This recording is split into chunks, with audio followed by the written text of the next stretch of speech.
அவை தலைவருக்கு வணக்கம். இந்த பட்ஜெட் விளிம்பு நிலை மக்களுக்கு விரோதமான ஒரு பட்ஜெட் என்பதை முதலில் வேதனையோடு பதிவு செய்ய விரும்புகிறேன். விவசாயிகளை, தொழிலாளர்களை வஞ்சிக்கிற பட்ஜெட்டாக இது உள்ளது.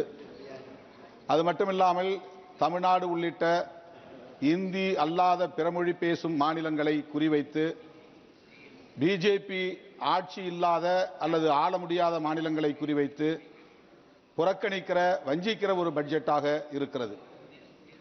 தமிழ்நாட்டுக்கு இந்த பட்ஜெட்டில் எந்த ஒரு புதிய திட்டத்தையும் அறிவிக்கவில்லை, நிதி ஒதுக்கீடு செய்யவில்லை. ஏற்கனவே சமக்ரா சிக்ஷாவுக்கு ஒதுக்க வேண்டிய நிதி மறுக்கப்பட்டிருக்கிறது, 3542 கோடி.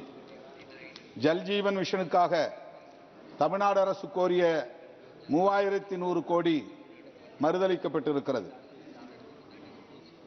தற்போது புதிய திட்டங்கள் எதுவும் அறிவிக்கப்படாமல் வஞ்சிக்கப்பட்டுள்ளது.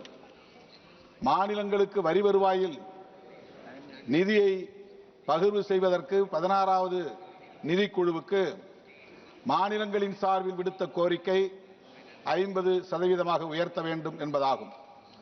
ஆனால் மீண்டும் அதே 41% மட்டுமே ஒதுக்கீடு செய்வது என்ற முடிவை 16வது நிதிக்குழு பரிந்துரைத்துள்ளது. அதை பின்பற்றியிருக்கிறது அரசு.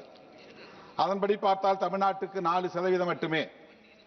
அதிலும் தற்போது 1200 கோடி ரூபாயை குறைத்திருக்கிறது இந்த பட்ஜெட்டில் என்பதை வேதனையோடு நான் பதிவு செய்கிறேன். கோவை பெருநகரத்திலும் மதுரை பெருநகரத்திலும் மெட்ரோ ரயில் திட்டம் தேவை என்கிற கோரிக்கை ஏற்கப்பட்டு இப்போது அது நிராகரிக்கப்பட்டிருப்பது வேதனை அளிக்கிறது.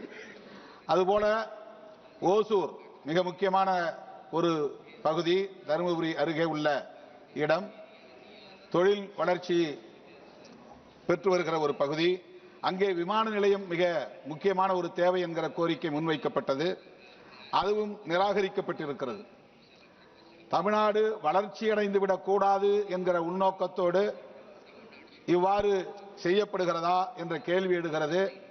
அல்லது தமிழ்நாடு இந்தியாவுக்குள் ஒரு மாநிலமாக இருக்கிறதா இல்லையா என்கிற கேள்வி எழுகிறது. 100 நாள் வேலை திட்டத்தை பெயர் மாற்றி அறிவித்திருக்கிறீர்கள். 125 நாள் வேலையாக உயர்த்தி இருக்கிறோம் என்று அறிவித்திருக்கிறீர்கள்.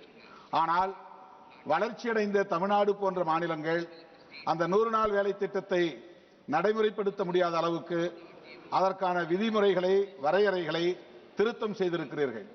தமிழ்நாடு வளர்ச்சியடைந்த மாநிலம், ஆகவே அங்கு 100 நாள் வேலை திட்டத்தை நடைமுறைப்படுத்த தேவையில்லை என்கிற அடிப்படையில் இந்த வரையறைகள் திருத்தப்பட்டிருக்கின்றன.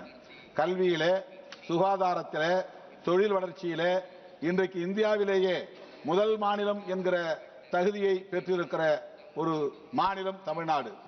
அந்த மாநிலத்தை மேலும் ஊக்கப்படுத்த வேண்டிய அரசு, அந்த மாநிலத்திற்கு மேலும் நிதியை ஒதுக்கீடு செய்து புதிய திட்டங்களை வழங்க வேண்டிய அரசு அதற்கு மாறாக தமிழ்நாட்டை வஞ்சிக்கும் உள்நோக்கத்தோடு செயல்படுவது கவலை அளிக்கிறது.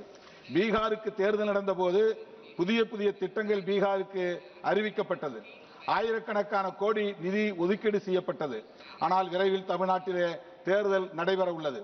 அப்படி தமிழ்நாட்டிலே தேர்தல் நடைபெறும் சூழலிலாவது, அந்த தேர்தலை கருத்தில் கொண்டாவது பாரதிய ஜனதா கட்சி அங்கே மக்களிடத்தில் வளர்ச்சி பெற வேண்டும் என்கிற எண்ணத்திலாவது நிதி ஒதுக்கீடு செய்திருக்கலாம். ஆனால் அவ்வாறு செய்யவில்லை. அதிலிருந்து என்ன தெரிகிறது என்றால், தமிழ்நாட்டுக்கு நிதி ஒதுக்கீடு செய்வதன் மூலம் எந்த பயனும் இல்லை. அங்கே பாஜக ஆட்சி வரப்போவதில்லை, எனவே அங்கு வெற்றி பெறப்போவதும் இல்லை, எனவே அங்கு நிதி ஒதுக்கீடு செய்ய வேண்டிய தேவையில்லை என்பதை மறைமுகமாக அது உணர்த்துகிறது. இது மிகுந்த கவலை அளிப்பதாகவும் இருக்கிறது இந்த ஓரவஞ்சனை நடவடிக்கை. அதுபோல வேலை வாய்ப்புகளை உருவாக்கக்கூடிய MSME துறைக்கும் வேளாண்மை துறைக்கும் போதிய நிதி ஒதுக்கீடு செய்திருக்க வேண்டும். அவ்வாறு செய்யவில்லை. தமிழகத்தில் இளைஞர்கள், வேலை வாய்ப்பில்லாத இளைஞர்களின் எண்ணிக்கை பெருகி இருக்கிறது. தனியார் துறைகளை நாடி செல்லுகிற வேலைவாய்ப்பை தேடுகிற இளைஞர்களின் எண்ணிக்கை பெருகி இருக்கிறது. அவர்களுக்கான வேலைவாய்ப்பை தருவதற்கு எந்த ஏற்பாடும் இந்த பட்ஜெட்டிலே இல்லை என்பது வேதனை அளிக்கிறது. ஒட்டுமொத்தத்தில் தமிழ்நாட்டை இந்த பட்ஜெட் வஞ்சித்திருக்கிறது. இது போன்ற ஓரவஞ்சனை போக்குகள் ஒட்டுமொத்த இந்தியாவின் வளர்ச்சிக்கு எதிராக அமையும். இந்தியாவில் அனைத்து மாநிலங்களும் ஒருங்கிணைந்த வளர்ச்சியை பெற வேண்டும் என்கிற உயரிய நோக்கத்தோடு பட்ஜெட் தயாரிக்கப்பட்டிருக்க வேண்டும். தமிழ்நாட்டை வஞ்சித்த இந்த பட்ஜெட்டை விடுதலை சிறுத்தைகள் கட்சியின் சார்பில் எதிர்ப்பு தெரிவித்து வாய்ப்புக்கு நன்றி கூறி அமர்கிறேன். நன்றி, வணக்கம்.